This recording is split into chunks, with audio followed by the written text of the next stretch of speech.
നമസ്കാരം. ഹരിതം സുന്ദരത്തിലേക്ക് എല്ലാ മാന്യപ്രേക്ഷകർക്കും സ്നേഹം നിറഞ്ഞ സ്വാഗതം.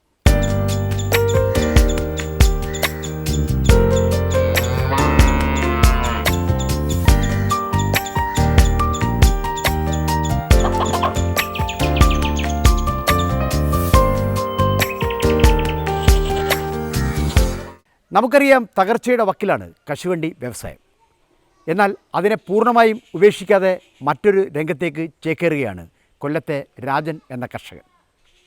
കൊല്ലത്ത് നല്ലിലയിൽ JKR ഫാംസ് അതിൻ്റെ സാക്ഷ്യപത്രമാണ്. പൂവാലികളും ആടും മത്സ്യങ്ങളും ഒക്കെയായി അതങ്ങനെ സ്വർഗീയ സുന്ദര ഭൂമികയാകുന്നു.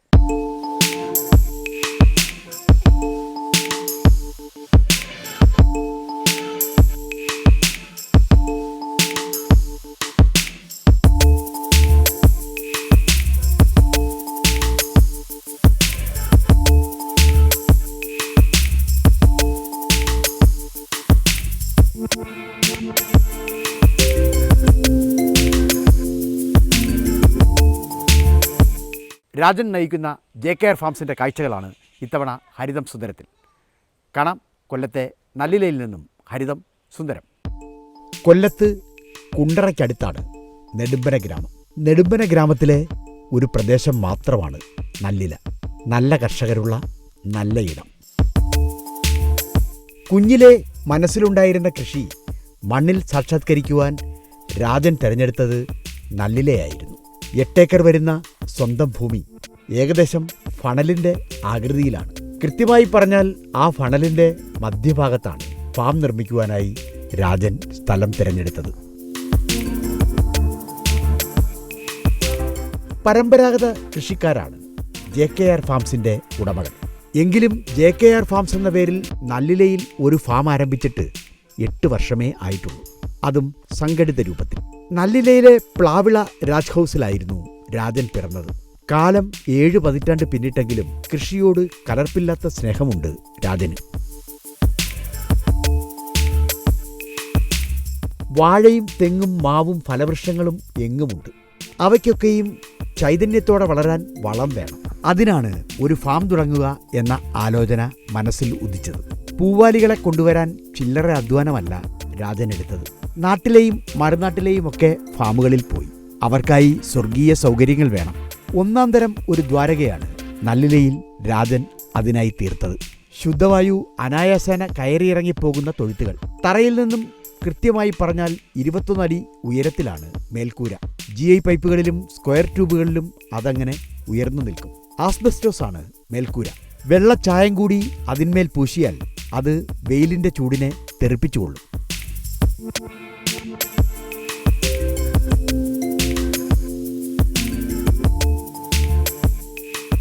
ഒന്നാം തരം കോൺക്രീറ്റ് തറയിൽ ഉറച്ചു നിൽക്കാൻ പൂവാലികൾക്ക് സൗകര്യമുണ്ട്. സങ്കരയിനം വിദേശ പൈക്കളുടെ കുളമ്പുകൾ നേർത്തതാണ്. അത് എപ്പോഴും പൊട്ടിപ്പോകാൻ സാധ്യതയുണ്ട്. കുളമ്പ് പൊട്ടിയാൽ ഇനി പാലെത്ര കിട്ടിയെന്ന് പറഞ്ഞിട്ടും കാര്യമില്ല. അത് രാജനറിയാം. അതുകൊണ്ട് തന്നെ കുളമ്പ് തേയാതെ നിൽക്കുവാനായി റബ്ബർ മെത്തകളുടെ സഹായമാണ് തേടിയത്.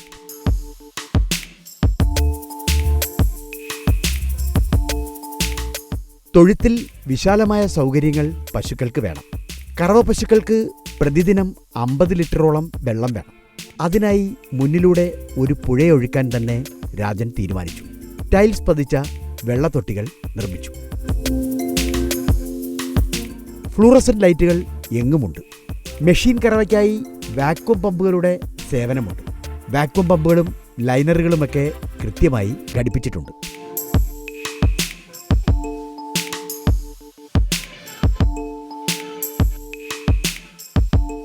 ഫാമായാൽ അതിൽ ഒരു മിശ്രിതം തന്നെ വേണം എന്ന നിർബന്ധമുണ്ട് രാജന്.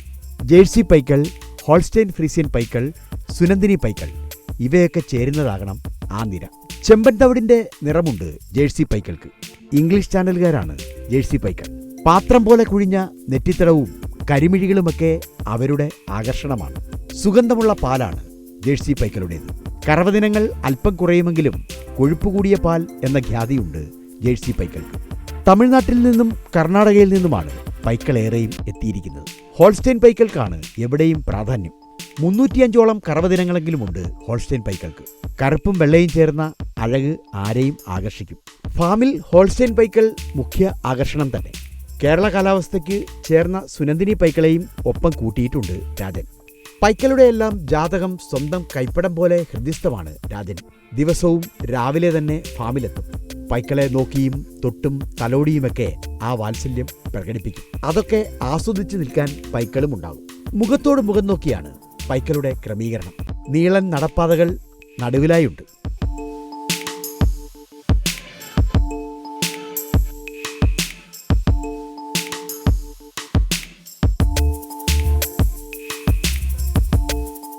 പൈക്കളെ കൂടാതെ പൈക്കിടാങ്ങൾക്കും മറ്റൊരു കൂടാരമുണ്ട്. അവിടെ അവർക്ക് അനായാസേന നടക്കാനുള്ള വഴികളുണ്ട്. അക്ഷരാർത്ഥത്തിൽ പശു വളർത്തലിലെ ബോണസാണ് പൈക്കുട്ടികൾ. അവരെ നന്നായി നോക്കി വളർത്തണം. ആദ്യ 3 ആഴ്ച പാൽ തന്നെ ശരണം.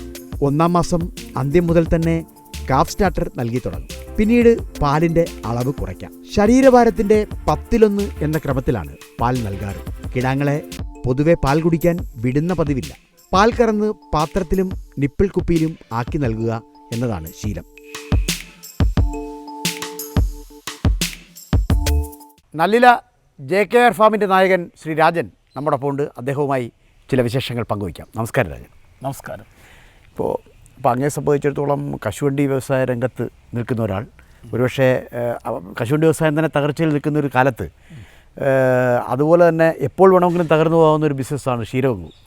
അപ്പോൾ ക്ഷീരരംഗത്ത് എങ്ങനെയാണ് പിടിച്ചിരിക്കുന്നത്? എന്ത് തന്ത്രങ്ങളാണ് ഉപയോഗിക്കുന്നത്? തന്ത്രങ്ങൾ മനസ്സിലാക്കണമെങ്കിൽ ഈ കാലഘട്ടത്തിൽ പശുക്കളെ വളർത്തണമെങ്കിൽ കുറച്ച് പശുക്കളെ ആഡ് ചെയ്തുകൊണ്ട് അത് കാലാവസ്ഥയ്ക്ക് അനുസൃതമായ സ്ഥലം എവിടെയാണ് ഫാം തുടങ്ങുന്നത് അവിടുത്തെ പ്രകൃതിയെ കാലാവസ്ഥയെ മനസ്സിലാക്കിക്കൊണ്ട് അതിനെ അതിജീവനം കൊടുക്കാനും പഴയ കാലങ്ങളിലുള്ള ചെറിയ ലോക്കലായിട്ടുള്ള പശുക്കളെ വളർത്തി ഫാം ജയിപ്പിക്കാതെ നല്ല 10-20-25 ലിറ്റർ പാല് കറക്കുന്ന പശുക്കളെ ആഡ് ചെയ്തുകൊണ്ട് കുറേശ്ശെ ഡെവലപ്മെൻറ്റ് ചെയ്തും അപ്പോൾ പുതിയ വിപണി കണ്ടുപിടിച്ച് മാർക്കറ്റിംഗ് ചെയ്യാനുള്ള അവസരവും ഉണ്ടാക്കി അതിനോട് യോജിച്ച് അതിന് പുറമേ ഉള്ള കാര്യങ്ങൾ ഇതിനെ മുന്നോട്ട് കൊണ്ടുപോകാനുള്ള താല്പര്യമുള്ളവരും ഇതിനകത്ത് മൊത്തത്തിൽ ഇതിനെ അതിജീവനം നടത്തുന്ന എങ്ങനെയാണെന്ന് പഠിക്കുകയും ചെയ്തുകൊണ്ട് മുന്നോട്ട് പോവുകയാണെങ്കിൽ ദൈവദോഷം മറ്റു തരത്തിലുള്ള പ്രശ്നമൊന്നും വരാൻ സാധ്യതയില്ല.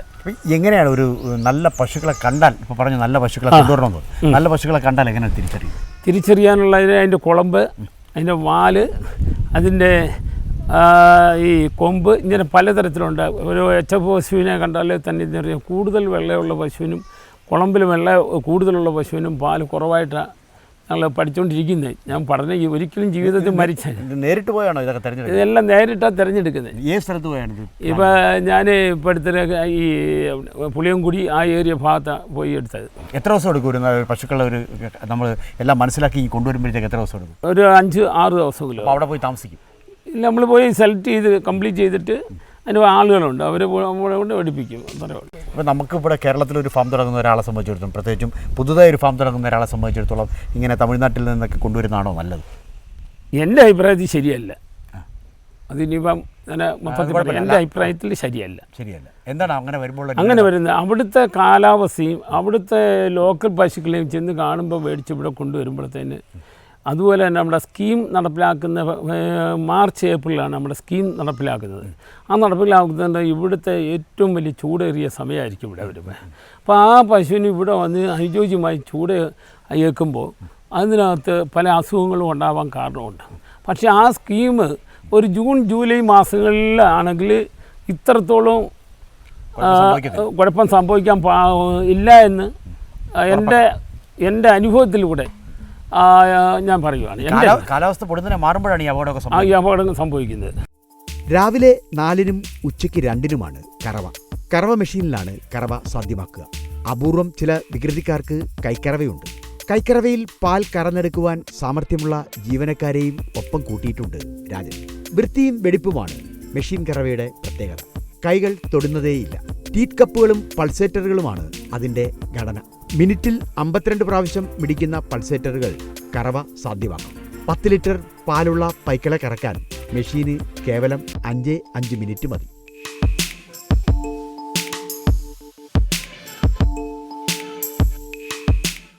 പാൽ കറന്നു തീർന്നാലും ചില ചിട്ടകളുണ്ട്. പാൽ ഭംഗിയായി അരിച്ചൊഴിക്കണം. തുടർന്നാണ് അത് ക്ഷീരസംഘത്തിലേക്ക് യാത്രയാവുക. പാൽ കറന്ന മെഷീനുകളും അതിൻ്റെ ക്യാനുകളുമൊക്കെ കൃത്യമായി അണുനാശിനികളിൽ കഴുകി തലകീഴായി തൂക്കിയിടും.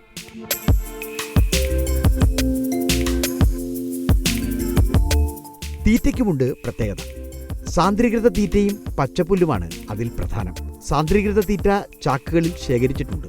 പാലളവനുസരിച്ചാണ് തീറ്റ. 1 ലിറ്റർ പാലിന് 400 ഗ്രാം എന്നതാണ് കണക്ക്. അതിനു പുറമെ 2 കിലോ തീറ്റ അധിക റേഷനായും നൽകും.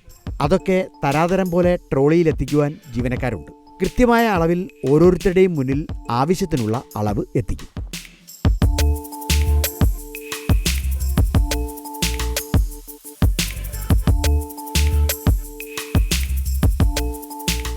ഇപ്പം യഥാർത്ഥത്തിലൊരു പശു ഫാം ലാഭത്തിലാവാൻ എത്ര നാളെടുക്കും?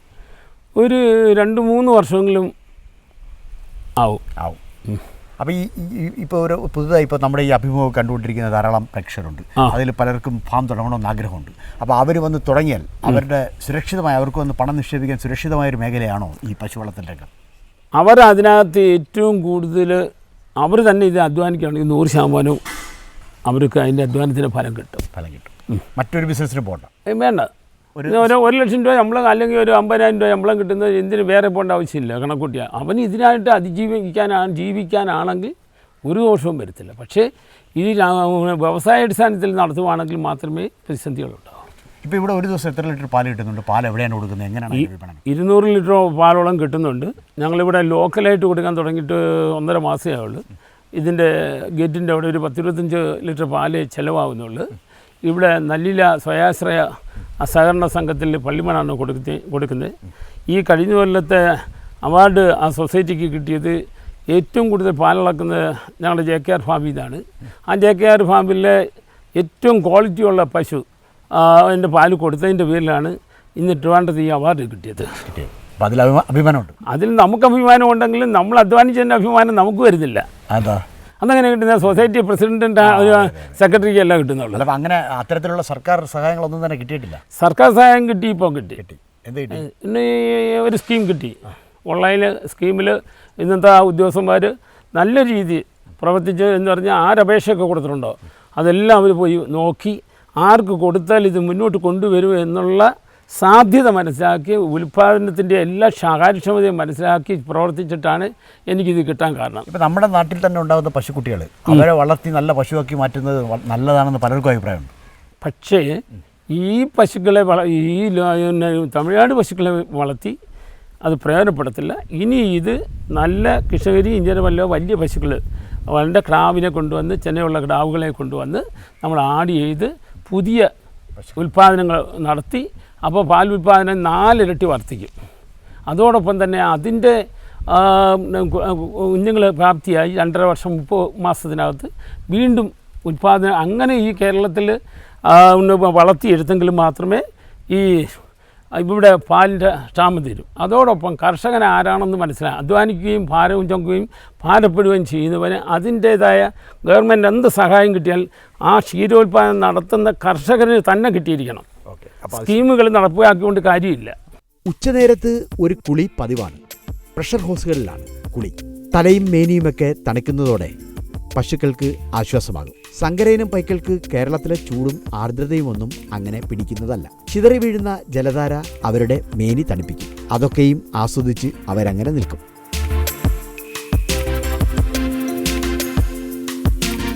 പൈക്കൾക്ക് ഒപ്പം കൂട്ടാൻ 2 എരുമകൾ കൂടിയുണ്ട്. അവർക്കായി പ്രത്യേകം ഒരു കൂടാരമുണ്ട്. എരുമപ്പാൽ പശുവിൻ പാലിൽ ചേർക്കുമ്പോഴേക്കും കൊഴുപ്പ് വർദ്ധിക്കും. അതുതന്നെയാണ് പ്രധാന തന്ത്രം. താരതമ്യേന രോഗങ്ങൾ കുറവാണ് എന്ന പ്രത്യേകതയും എരുമകൾക്കുണ്ട്.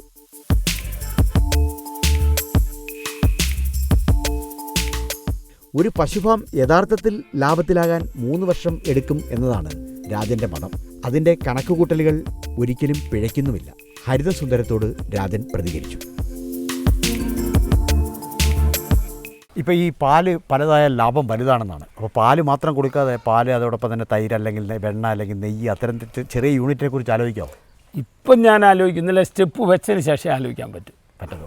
അല്ല, അങ്ങനെ ഒരു പ്രസ്ഥാനം നടത്തിയാൽ അത് വിജയിക്കാൻ പറ്റുമോ? വിജയിക്കും. അതിന് ആൾ പ്രാപ്തനാണെങ്കിൽ 100% വിജയിക്കും. ഇപ്പോൾ പശു വളർത്തൽ മേഖലയോട് അനുബന്ധമായി നമ്മൾ ചെയ്യേണ്ടതാണ് തീറ്റപ്പുൽ കൃഷി. അതുകൊണ്ട് അത് വ്യാപകമായിട്ട് ചെയ്യുന്നുണ്ടോ? അതുകൊണ്ട് ഇപ്പോൾ 3-4 ഏക്കറുണ്ട്. അല്ല, ഒരു പശുവിന് ഏകദേശം എത്രത്തോളം തീറ്റ വേണം? തീറ്റ കണക്കൂട്ടിയ പശുവിൻ്റെ ഓരോ പശുവിൻ്റെ കണക്കൂട്ടലിനനുസരിച്ചാണ് അതിൻ്റെ വെയിറ്റും കാര്യങ്ങളും. അത് 15 മുതൽ 30 25 കിലോ വരെ പുല്ല് വേണം. അത് സമൃദ്ധമായിട്ട് കിട്ടുന്നുണ്ടോ? സമ്പ്രദായം നമ്മൾ തന്നെ കൃഷി ചെയ്യിപ്പിക്കും. ഇപ്പോൾ ഈ പശുക്കളുടെ ഒരു പ്രജനനം, അതായത് അടുത്ത തലമുറ അല്ലെങ്കിൽ ഒരു കുഞ്ഞിനെ, ഒരു നല്ല പശുക്കിടാവിനെ തന്നെ ഉൽപ്പാദിപ്പിച്ചെടുക്കാൻ വേണ്ടിയുള്ള കൃത്രിമ ബീജാധാന സൗകര്യങ്ങളൊക്കെ ഉണ്ട്. അപ്പോൾ അക്കാര്യത്തിലൊക്കെ എന്തെങ്കിലും സെലക്ഷൻ ഉണ്ടോ? അതിന് ആഗ്രഹമുണ്ട്. അത് നടത്തുന്നതിന് വേണ്ടിയുള്ള ആദ്യ പടിയാണിത്. ഒരു ഫാം ലാഭത്തിലേക്ക് കൊണ്ടുപോകാൻ കുറഞ്ഞത് 3 വർഷം എടുക്കുമെന്ന് പറഞ്ഞു. അപ്പോൾ അത്രയും നാൾ അത് എങ്ങനെയായിരിക്കും, നഷ്ടത്തിലായിരിക്കും ഓടുന്നത്? ഇല്ല, അത് പറയാൻ ഒക്കത്തില്ല. അത് നമ്മുടെ കൊടുക്കുന്ന ഇത് പ്രവർത്തിക്കുന്ന ജോലിക്കാരും ഇത് പ്രവർത്തിപ്പിക്കുന്ന ആളും കൂടെ കൺക്ലൂഡ് ചെയ്ത് അത് ഓരോ ദിവസവും അതിൻ്റെ വരവും ചെലവും നോക്കി മാത്രമേ അത് പറയാൻ പറ്റൂ. ഇപ്പോൾ സാധാരണ ഈ പശു വളർത്തുന്ന ഒരാളെ സംബന്ധിച്ച് അയാൾക്ക് ഒരു കല്യാണത്തിനോ അല്ലെങ്കിൽ മരണത്തിനോ പോലും പോകാൻ കഴിയില്ല. രാവിലെയും വൈകുന്നേരം ഇവിടെ തന്നെ വന്ന് നിൽക്കണം എന്നൊരു പ്രതിസന്ധിയുണ്ട്. അതിന് അതിജീവിക്കാൻ കഴിയും. അതിന് എനിക്ക് പറ്റും. ഞാൻ വേറെ രീതിയിലാണ്. എന്നാലും ദിവസം ഇവിടെ വരും. ദിവസമല്ലേ വരും, എല്ലാ ദിവസവും വരും. എനിക്ക് 24 മണിക്കൂറും പണിയാണ്. പൈക്കൾക്ക് കൂട്ടായി അജവൃന്ദമുണ്ട്. സസ്യനിബിഡമായ ഒരിടത്താണ് ആട്ടിൻകൂട്. 1-2 1 ഡസനോളമുണ്ട് ആട്ടിൻപറ്റം. മലബാറിയാണ് പ്രധാന ഇനം. വർഷത്തിൽ 2 പ്രസവമുണ്ട് എന്നതാണ് മലബാറിയുടെ മേന്മ. ഒറ്റ പ്രസവത്തിൽ തന്നെ 2 മുതൽ 3 വരെ കുട്ടികളെ നൽകാൻ മലബാറി തയ്യാർ. ആടിൻ്റെ സംരംഭം വളരെ ലാഭമുള്ളത് തന്നെ. കുട്ടികളാണ് അതിൽ പ്രധാന വരുമാനം. അക്കാര്യത്തിൽ ഇനിയും ധാരാളം സംരംഭ വികസനം വേണമെന്ന് രാജന് അഭിപ്രായമുണ്ട്. പറമ്പിലെ വിളകളെ ഏവരെയും തണുപ്പിക്കുവാൻ ജലധാര വേണം. അതിനായി 1-ാം തരം ഒരു കുളം പറമ്പിലുണ്ട്. അതിനുള്ളിൽ നീന്തി തുടിക്കുന്ന മത്സ്യങ്ങളുണ്ട്.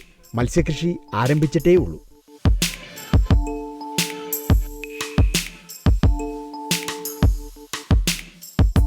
മേന്മയേറിയ ഒരു സംരംഭമായി ഏത് വ്യവസായവും മാറണമെങ്കിൽ അതിനെ സമഗ്രവും സംയോജിതവുമാക്കണം. കൃഷിയും കാലിവളർത്തലും ആടുവളർത്തലും മത്സ്യം വളർത്തലും ഒക്കെ ചേർത്ത് സംയോജിത കൃഷിയുടെ സാധ്യതകൾ പരീക്ഷിക്കുവാൻ എപ്പോഴും തയ്യാറാണ് രാജൻ. സാധാരണ ഇങ്ങനെയൊക്കെയുള്ളൊരു ഫാം നടത്തുന്ന ഏതൊരാളും പിന്നീട് പോകുന്നത് ഒരു അനുബന്ധ കൃഷിയിലേക്കാണ്. അപ്പം അങ്ങനെ നോക്കിയാൽ ആടുകളുണ്ട് കുറച്ച്.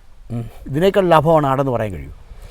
ലാഭം സാഹചര്യങ്ങളും അതിനുള്ള സാഹചര്യങ്ങളെന്ന് പറഞ്ഞാൽ എന്നെ സംബന്ധിച്ച് നോക്കുമ്പോൾ എനിക്കിതിനെ ഒരു നോട്ടത്തിൽ കൂടെ കൊണ്ടുപോകാനല്ലാതെ ഇതിനുള്ള ആളുകളുടെ സ്റ്റെപ്പ് കിട്ടുവാണെങ്കിൽ 500 ആട് ഞാൻ ഇവിടെ വളർത്താനോ നോട്ടം. എനിക്ക് അതിനുള്ള സൗകര്യമുണ്ട്. എൻ്റെ സഹോദരങ്ങളുടെ വസ്തുക്കളായി കിടക്കുന്ന മൊത്തം. പക്ഷേ അതിന് നമ്മൾ മുതൽ മുടക്കൊണ്ട് കാര്യമില്ല. ആ മുതൽ മുടക്കിനനുസരിച്ച് ഏൽപ്പിക്കുന്നവർ കൺട്രോൾ അനുസരിച്ച് നമ്മൾ പറയുന്ന അടിസ്ഥാനത്തിൽ അതിനെ അതിജീവിക്കാൻ നമ്മുടെ കൂടെ സ്റ്റെപ്പ് ഉണ്ടെങ്കിൽ 100% ലാഭമായിരിക്കും. ഇപ്പോൾ ഈ ആടിൻ്റെ ബിസിനസ്സിലെ പ്രധാനപ്പെട്ട ഒരു ലാഭം എന്താ? കുട്ടികൾ തന്നെയാണോ? കുട്ടികൾ ലാഭമാണ്. അത് ഇപ്പോഴത്തെ പുതിയ രീതിയിൽ മലബാറി ആടുകളാണെങ്കിൽ അതിനെ 38 അത് പ്രസവിച്ച് കഴിഞ്ഞാൽ 3-4 കുട്ടികൾ കാണുമെന്ന് പറയാം. അത് കഴിഞ്ഞിട്ട് അത് 38 ദിവസം കഴിയുമ്പോൾ വീണ്ടും അതിനെ കുത്തിവയ്ക്കാനുള്ള സൗകര്യം. ഇതെല്ലാം കൺട്രോൾ ചെയ്ത് ഇത് മനസ്സിലാക്കി പ്രവർത്തിക്കുന്ന ഒരിക്കലും അതിന് നോക്കുന്നതിന് അതിൻ്റെ അഡീഷണലായിട്ട് ആളുണ്ടെങ്കിൽ ഇതൊന്നും നമ്മൾ നഷ്ടത്തിലേക്ക് കടക്കണ്ട. ഇപ്പോൾ അതോടൊപ്പം തന്നെ ഒരു കുളമുണ്ട്, മത്സ്യകൃഷി അതിലുണ്ട്. എന്തൊക്കെ മത്സ്യങ്ങളാണ് അത് ചെയ്യുന്നത്? ഇപ്പം ഞാനൊരു സാമ്പിൾ സർവേ പോലെ നടത്തുന്നതേ ഉള്ളൂ. അതെങ്ങനെയൊക്കെയാണെന്ന് മനസ്സിലാക്കിയതിന് ശേഷം ഒരിക്കലും പറ്റാത്തൊരു കുളം അത് ഒരിക്കലും പറ്റത്തില്ല. അപ്പോൾ തീർച്ചയായിട്ടും അവിടെ മത്സ്യകൃഷിക്ക് വലിയൊരു സാധ്യതയുണ്ട്. അപ്പോൾ ഇത് ആടായി, പശുവായി, മത്സ്യങ്ങളായി, അപ്പോൾ ഇതിനെല്ലാം സംയോജിപ്പിച്ച് ഒരു നല്ല ഫാം നടത്തി കഴിഞ്ഞാൽ അതിൻ്റെ ഒരു സായുജ്യമുണ്ട്. ഓക്കെ, ഒരാഗ്രഹമുണ്ട്. ഇപ്പോൾ ഇവിടെ വന്ന് ഇതൊക്കെ കാണുന്ന ആളുകളുടെയൊക്കെ ഒരു അഭിപ്രായം എന്താ? എല്ലാം നല്ലതാണെന്ന്. ഇല്ല ഒരിടത്ത് പോയി അതിൻ്റെ ഷോ അറിയൂ. അപ്പോൾ ഇത് തീർച്ചയായിട്ടും ഇങ്ങനെ ഒരു ഫണലിൻ്റെ നടുക്ക കിടക്കുന്നത് തീർച്ചയായിട്ടും പ്രകൃതിയുടെ മനോഹരമായ ഒരു സ്ഥലമാണ്. ആരും വന്ന് കുറ്റം പറയാത്തൊരു സ്ഥലമാണ്. അതെ, മനോഹരമായ രൂപപ്പെടുത്തിയെടുക്കുക. അത് കിടക്കുന്ന രീതി തന്നെ ആ വസ്തുവിൻ്റെ കിടപ്പാണ് നമുക്ക്. എത്ര ഏക്കറുണ്ട്? 6 ഏക്കറുണ്ട്. 6 ഏക്കർ. അപ്പോൾ എന്തായാലും ഇനി എന്താണ് ഒരു സ്വപ്നം? ഇനി അടുത്തെന്ന് പറഞ്ഞാൽ ഇതിനെ സ്റ്റെപ്പ് ചെയ്ത് ഇനി ഇതിനെ രൂപം കൊണ്ടുവന്ന് ഇതിനെ മുന്നോട്ട് കൊണ്ടുവരാനുള്ള ആഗ്രഹമാണ്. ഇപ്പോൾ ഇതൊരു അസംഘടിതമായ രീതി നിൽക്കുക. ഇനിയിപ്പോൾ ഇതിനൊരു മൂർത്ത ഭാവത്തിലേക്ക് കൊണ്ടുവന്ന് ഇതിനെ ഉയർത്തിക്കൊണ്ടുവരണം. ലോകം മുഴുവൻ ഇതിൻ്റെ കീർത്തി പോകണം. തീർച്ചയായിട്ടും അതിന് ആഗ്രഹമുണ്ട്. തീർച്ചയായിട്ടും അതിന് അങ്ങേക്ക് ഭാഗ്യമുണ്ടാകട്ടെ എന്ന് ഞങ്ങൾ പ്രാർത്ഥിക്കുന്നു.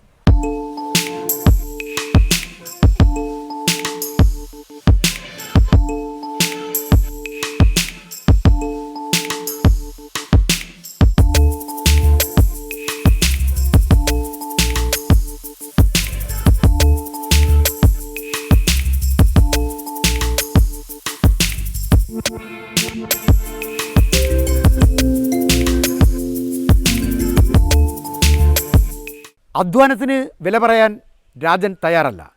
സംതൃപ്തിയും സായുജ്യവുമാണ് മുന്നിൽ. നേരാം. JKR ഫാംസിനായി ഭാവുകങ്ങൾ.